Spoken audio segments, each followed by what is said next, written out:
บัดนี้เป็นครั้งที่56ตรงกับวันที่4มกราคม2569ข้าพเจ้าในถนนรัตน์พรอุทมบุญนาคขอเป็นวาจาสาธยายพุทธมนต์ถวายเป็นพุทธบูชาธรรมบูชาสังฆบูชาและเป็นอาจาริยบูชาแด่องค์พระขวันปฏิเถระเจ้าองค์หลวงปู่สำเร็จรุ่นหลวงปู่บุญเดชหลวงปู่ศิลาตลอดทั้งครูบาอาจารย์ผู้เป็นเจ้าของวิชาจินดามณีขอเทพเทวดาเจ้าทั้งหลายโปรดจงมาอนุโมทนาในการสวดสาธยายของข้าพเจ้านี้ขออนุภาพคุณพระรัตนตรัยครูบาอาจารย์และเทพเทวดาทั้งหลายโปรดจงบันดาลให้จิตของข้าพเจ้าเป็นสมาธิอันควรแก่การสวดสาธยายมนต์ต่อไป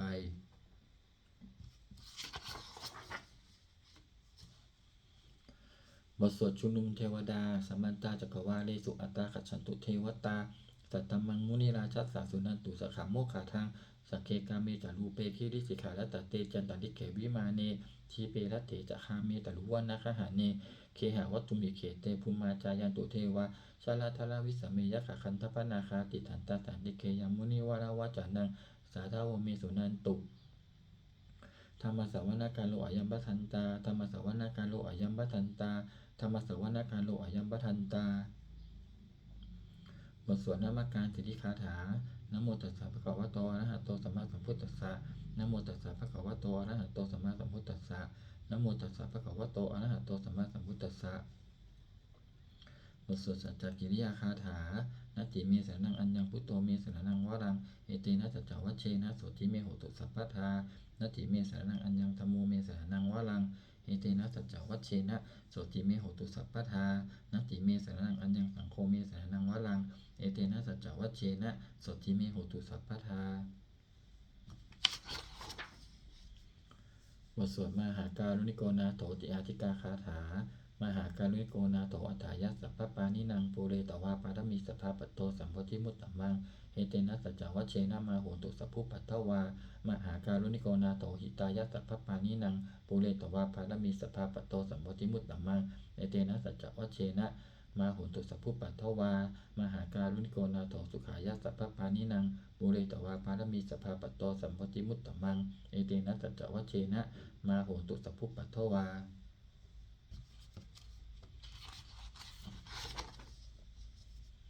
บทสวดมหาสมัยสูตรเอวัมเมสุตังเอกังสัมมยังภควาสกกีสุวิหารติกปิลาวาตุสมิงมหาวเนมหัตตาภิกขุสังเคนะสัจจิงปัญจมัตเตหิภิกขุสัตเตหิสเปเหวะอนาหันเตหิทัสสหิจารุกธาตุหิเทวตาเยปุเยนะสันนิปติตาโหนติภควันตังทัสสนายะภิกขุสังคัญจะอัตถโขจตุนังสุทาวาสกายิกานังเทวานังเอตตาโหสิอายังโขภควาสเกสุวิหารติกปิลาวาตุสมิงมหาวเนมหัตตาภิกขุสังเคนะสัจจิงปัญจมัตเตหิภิกขุสัตเตหิสเปเหวะอรหันเตหิทัสสหิจารุกธาตุหิเทวตาเนปุเยนะสันนิปติตาโหติภควันตังทัสสนายะภิกขุสังฆัญจะยานูนะมะยัมปิเยนะภควาเตนุปสังกมยามะอุปสังกมิตตวาภควโตสันติเกปเจกคาถาภาเสยามาติอัตโขตาเทวตาเสยยะถาปินามะพระวาปุริโสสัมมันชิตังวาปาหังภาษาเลยยะภาษาดิตังวาปาหังสัมมิเชยะเอวะมิวะสุทาวาสีสุเทเวสุอันตนะหิตาภควโตปุระโตปาตุระหังสุอัตโขตาเทวตาภควันตังอภิวาเทตวาเอกมันตังอัฏฐังสุเอกมันตังทิตาโขอีกาเทวตาภควโตสันติเกอิมังคาตังอภาสิมหาสัมมโยปวนาสมิงเทวกายาสัมมาคตาอาคัตตมะอิมังธรรมสัมมยังทักิตาเยวะอปะนาชิตสังคันติอาตโขอปะราเทวตาภควโตสันติเกอิมังคาทังอภาสิตัตตภิกขโวสัมมาสัหังสุจิตตังอัตโนอุชุกมะกังสุสารทีวะเนตานิกเหตวะอินทนิยานิละขันติปันทิตาติ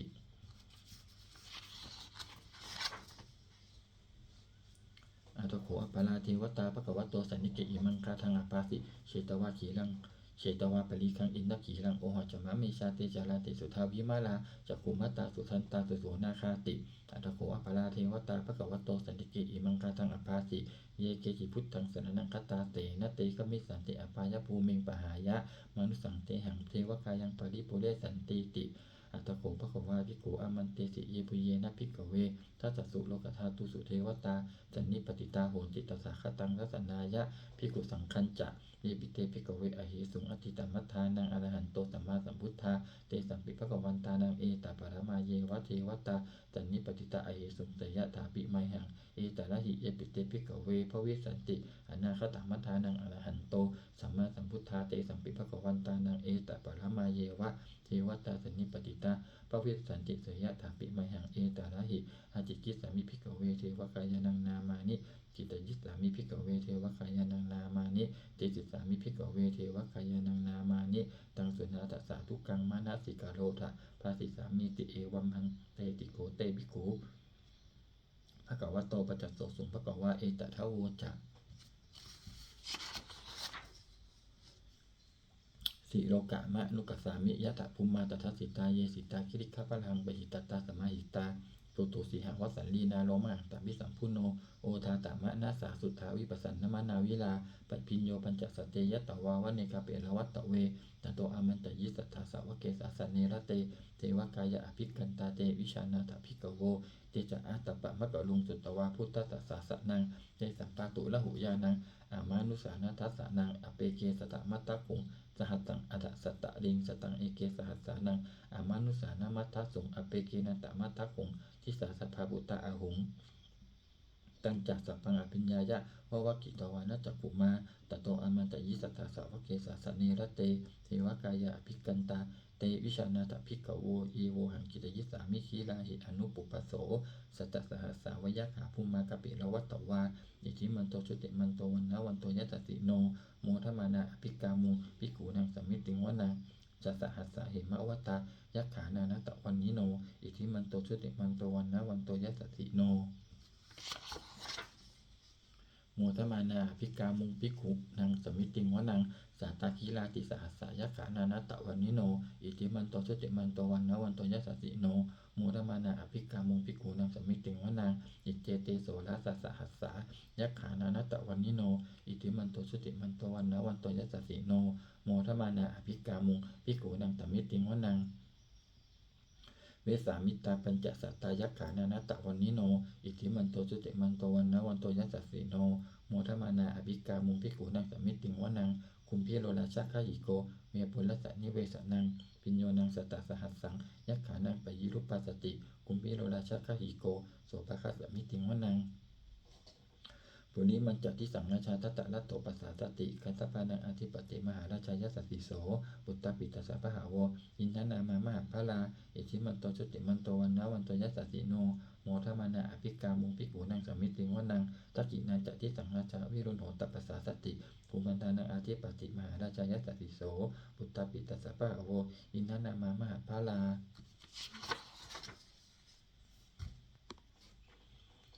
อิทิมันโตชุติมันโตวันนะวันโตยะสสิโนโมทมานาอภิกามุงภิกขุนังสัมมิติงวนังปชิมันจัติสังราชาวิรูปโขปัสสาสตินาคานังอธิปติมหาราชายสัสสิโส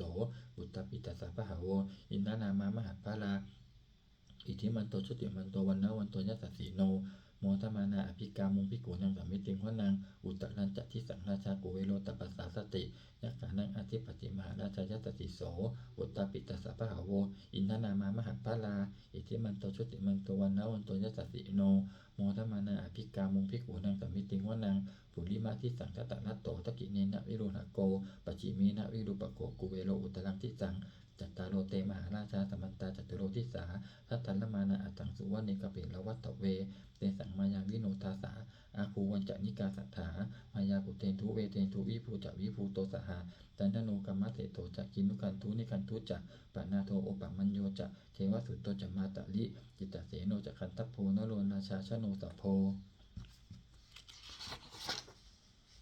อาคูปัญจสิโขเจวะติมพาลุสุริยวัจจสาเอเตจันเยจาราชาโนคันตภาสหราชุพิโมทมานาอภิกามุงภิกขุนังแต่มิติงวนังอัฏฐาคูนาภาษานาคาเวสาราสหัตตจักกากัมภารัสสัตตาราอาคูปยาคาสหายาติพิยามุนาตตะรัตถาจะอาคูนาคายสัสสิโนเอราวันโนมหานาโคโตภคัสสมิติงวนังเยนาคาราเชสหัสสาหารันติ ทิพาทิชาปกิวิสุทธจักขู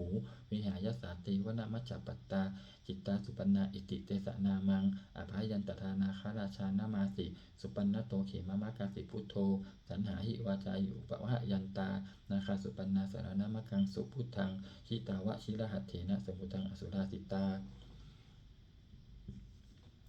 ภาตโรวาสวัสเสติอิทิมันตัวยัตติโนกาลกัญชามหาพิสมาอสุราธนาเวกสาเนปัจจิติสุจิติจะปหาราโทนมุติสหสัจจัพระริปุตตานังตเพเวโรจนามักกาจันนหิตวาพลิงเสนังลาหุปัฏฐามุปะขมุงสัมมโยธานิพัตันเตภิกขุนังสมิติงวนังอาโปจัตเทวาปฐวีจัตเตโชวาโยตถาคามุงวรุณาวรุณาเทวาโสโมจัยตัสสะสหะเมตตากรุณากายิกาอาคูเทวายตัสสิโนทัสเสเตสัตถากายาสเพนานัตตวันิโนอิติมันโตชุติมันโตวันนาวันโตยัสสสิโนโมทมานาภิกามุงภิกขุนังสมิติงวนังเวนตูจัตเทวาสหารีจัตอัสมาจัตุเวยะมาจันทักสุปนิสาเทวาจันทมาคูปุลกิตาสุริยัสสุปนิสาเทวาสุริยมาคูปุลกิตานักขัตตานิปุลกิตวาอาโคมันทาวลาหกาวาสวนังวาสวเศโธสโกปะคะปุรินทโตทัสเสเตสัตถากายาสเปนานัตตวันนิโนอิทิมันโตจุติมันโตวานาวันโตยัสสสิโนโมทมานาอภิกามุงภิกขุนังสมิติงวนังอัตถาคุสาภูเทวาชนะมคิสิกานิวะอธิตกาจโรชาจะอุมาปุภะนิพาสิโนวรุณาสหธรรมาจะอจุตาจะอเนชกาสุริยะรุจิลาอาคูวาสวะเนสิโนทัสเสเตสัตถากายาสเปนานัตตวันนิโนอิทิมันโตจุติมันโตวันนาวันโตยัสสสิโนโมทมานาอภิกามุงภิกขุนังสมิติงวนัง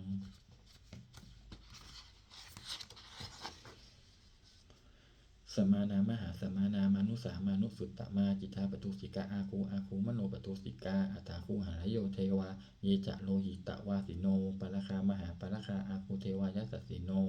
ทัสเสเตสัตถากายาสเปนานัตตวันนิโน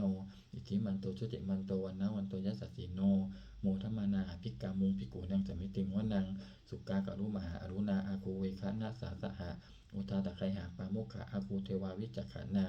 สัทธามัตตาหาราคชามิสกาจยัสสสิโนทนยังอาคาปชุนโนโยทิสาอภิวัสติกัสเสเตสัตถากายาสเปนานัตตวันนิโนอิทิมันโตชุติมันโตวันนาวันโตยัสสสิโนโมทมานาอภิกามุงภิกขุนังสมิติงวนัง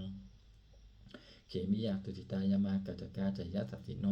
สัมพิตการามะเสสาโชตินามาจะอาสวานิมานาลติโนอาคูอัฏฐาคูปนะนิมิตาทัสเสเตสัตถากายาสเปนานัตตวันนิโนอิทิมันโตชุติมันโตวันนาวันโตยัสสสิโนโมทมานาอภิกามุงภิกขุนังสมิติงวนังสัทเถเตเทวานิกายาสเปนานัตตวันนิโนนามันวเยนะอคจุนเยจันเยสติสาสหะปวุตตชาติมักกีลังโอคติมนามานาสวังทักเขมุขตรังนาคันจังตังวะอสิตาติตังสุภามาปรมัตโตจะปุตตะอิติมัตโตสหะสนังกุมโลติโสจะโสปะคะสมิติงวนังสหัตภามโลกานังมหาภมาพิติทัตติอุปปันโนชุติมันโตพิสมากายโยยัสสสิโสทัสเสตอิสระอาคูปัจเจกวัสสวัตติโนเตสัญจมัชโตอาคาหาริโตปริวาริโตเตจัสสเปอภิกันเตสินเตเทเวสัพพมะเกมาราเสนาอภิกามิปัสสะกันนะสะมันทิยังเยตะคันนะสะพันทะตะนาเคนะพันธะมัตุโวสัมมันตาปริวาเรสะมาโวมิจิตะโกตินังอิติตถามหาเสโนกันนะเสนังอเปสะยิปานินาตระมหาจัสสารังกตวานะเพระวังยะถาปาวุตโกเมโกทานะยันโตสวิชุโกตัทาสุปจุทาวัติสังกุโตอสยังวะเสจันจัตตปังอภิญญายะวะวะกิตวานะจักขุมาตันโตอามันตยิสตาสาวะเกสะสะเนระเต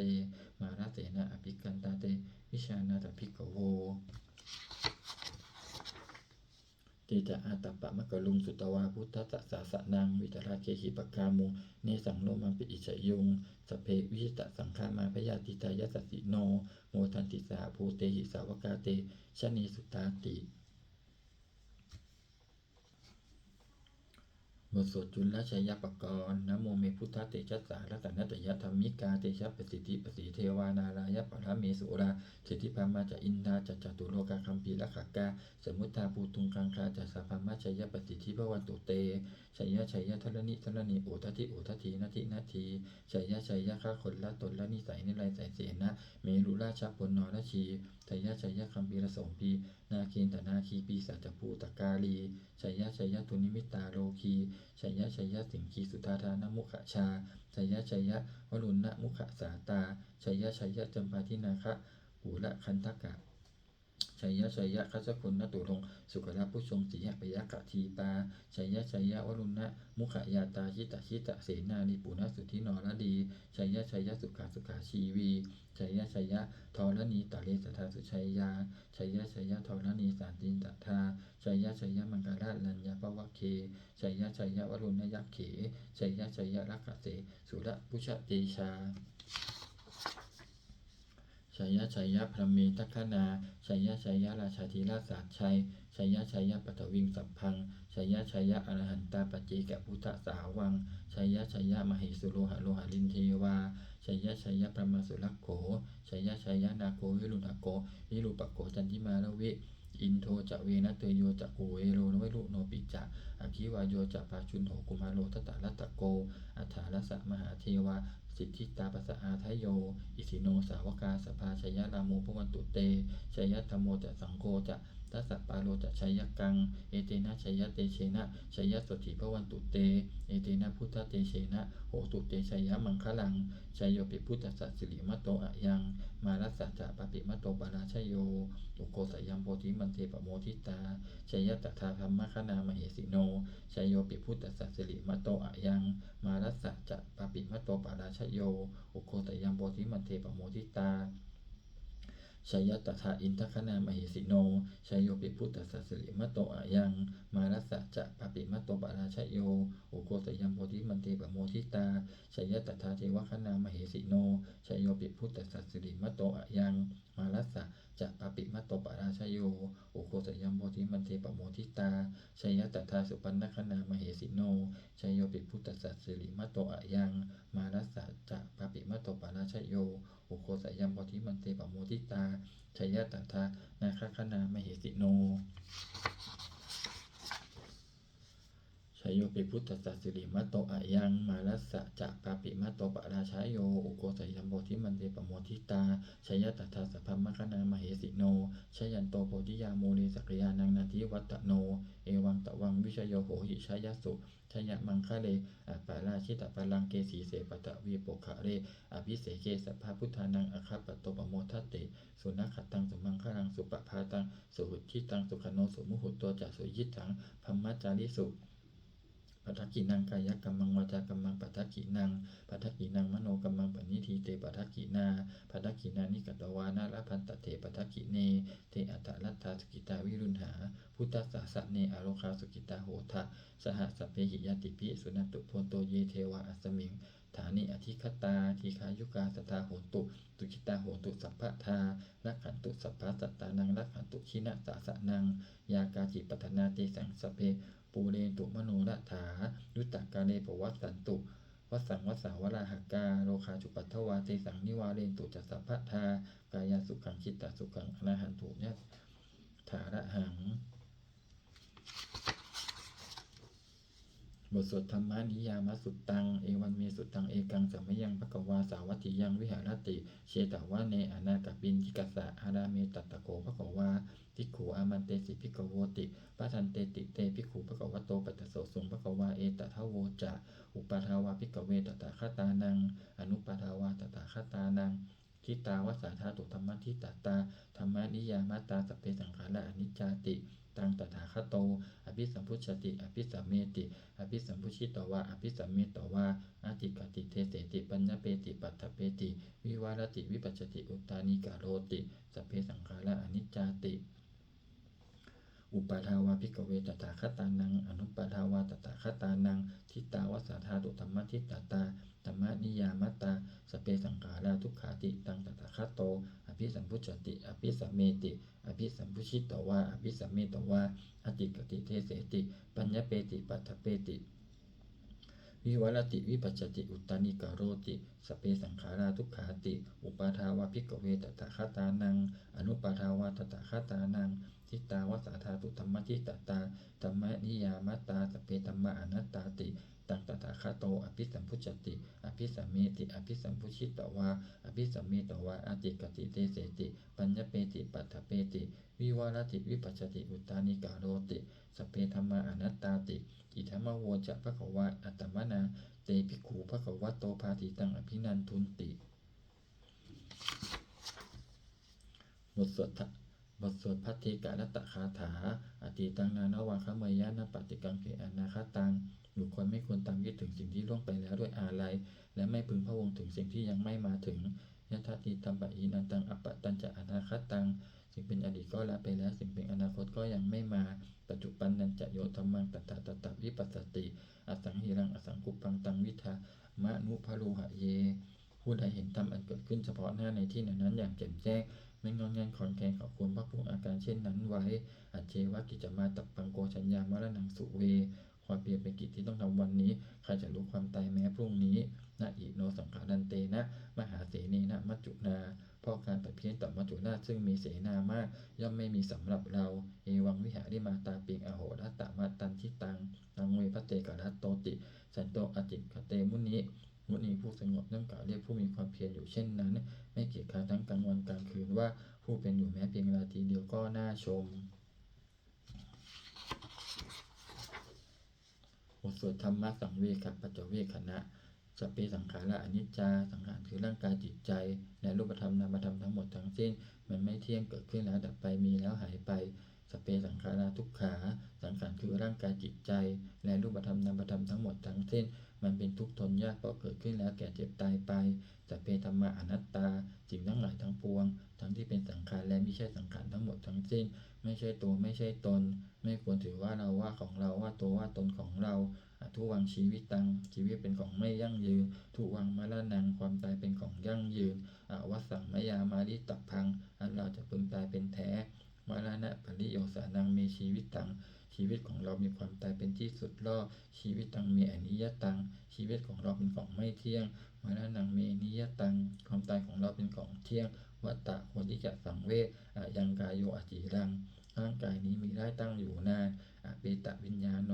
ขันตัสจากวิญญาณชุดโธอันเก่าทิ้งเสียแล้วอาทิเศษสติจากนอนทับปัตตวิงซึ่งแผ่นดินกะลิงฆาลังอิวะประดุจดังว่าท่อนไม้และท่อนฟืนนิรัตถังหาประโยชน์มิได้อนิจจาวัฏสังขาราสังขารทั้งหลายไม่เที่ยงหนออุปาทวยธรรมมิโนมีความเกิดขึ้นแล้วมีความเสื่อมไปเป็นธรรมดา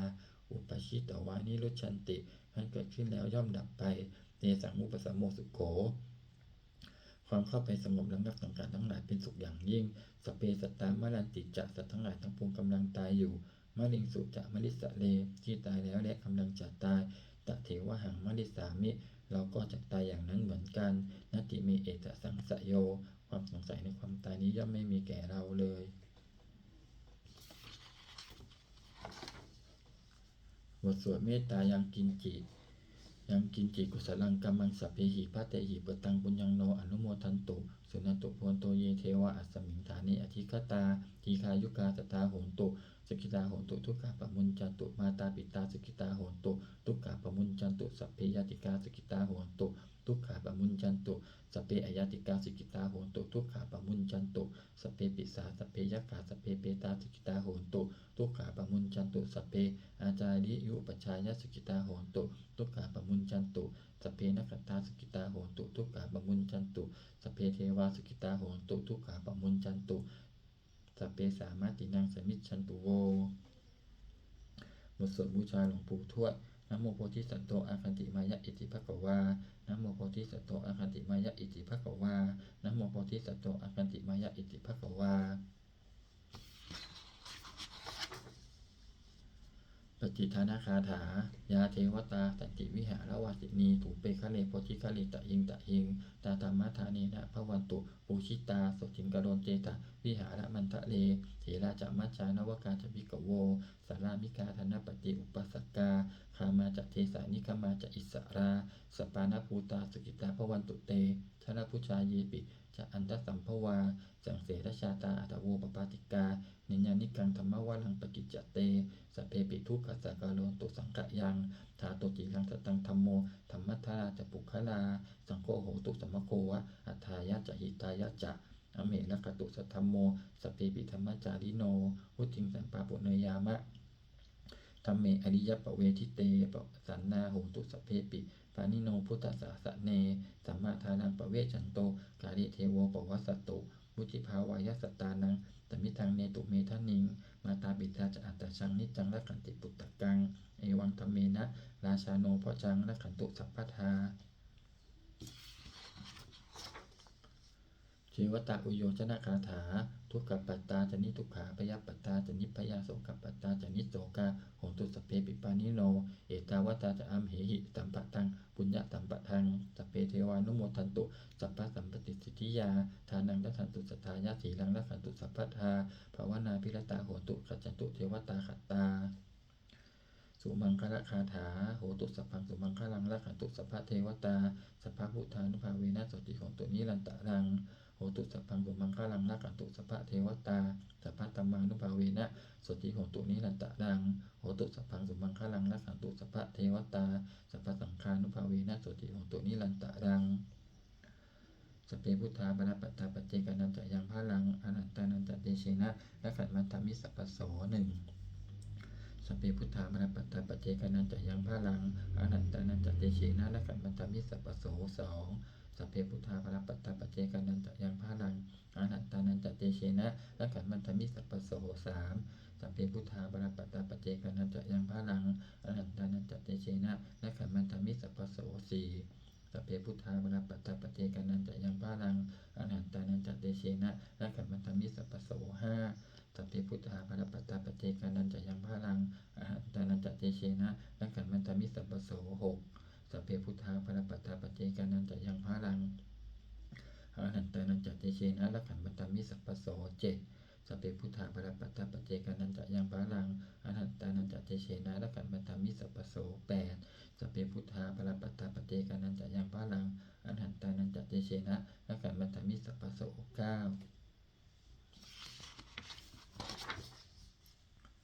ด้วยอำนาจแห่งบุญกุศลที่ข้าพเจ้าได้สวดสาธยายพระพุทธมนต์นี้ข้าพเจ้าขอน้อมกล่าวอุทิศถวายเป็นพระราชกุศลแด่สมเด็จพระนางเจ้าสิริกิติ์พระบรมราชินีนาถพระบรมราชชนนีพันปีหลวงผู้เสด็จสู่สวรรคาลัยขออานิสงส์แห่งบุญกุศลนี้จงเป็นสัพพะสิริมงคลแก่ข้าพเจ้าให้แคล้วคลาดปลอดภัยจากทุกโศกโรคภัยอันตรายทั้งปวงให้มีแหล่งรายได้อันสุจริตมั่นคงเป็นสัมมาอาชีพอันชอบธรรมความว่าไม่มีอดอยากยากจนขออย่าได้มีแก่ข้าพเจ้าขอให้ข้าพเจ้ามีสัมมาทิฏฐิตั้งมั่นในพระธรรมคำสอนแห่งองค์สมเด็จพระสัมมาสัมพุทธเจ้าดำรงอยู่ในความดีงามตลอดกาลนานอีกทั้งขอเทพเทวดาทั้งหลายผู้ได้อนุโมทนาสาธุการในบุญกุศลนี้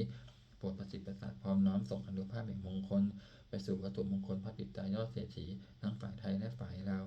รวมถึงวัตถุมงคลทั้งปวงที่3ถึงอมูเลตได้จัดตั้งขึ้นให้เปี่ยมด้วยพุทธานุภาพเทวานุภาพและฤทธานุภาพอันศักดิ์สิทธิ์อำนวยผลให้เป็นสิริมงคลแก่ผู้ครอบครองและบูชาทุกประการเทอญ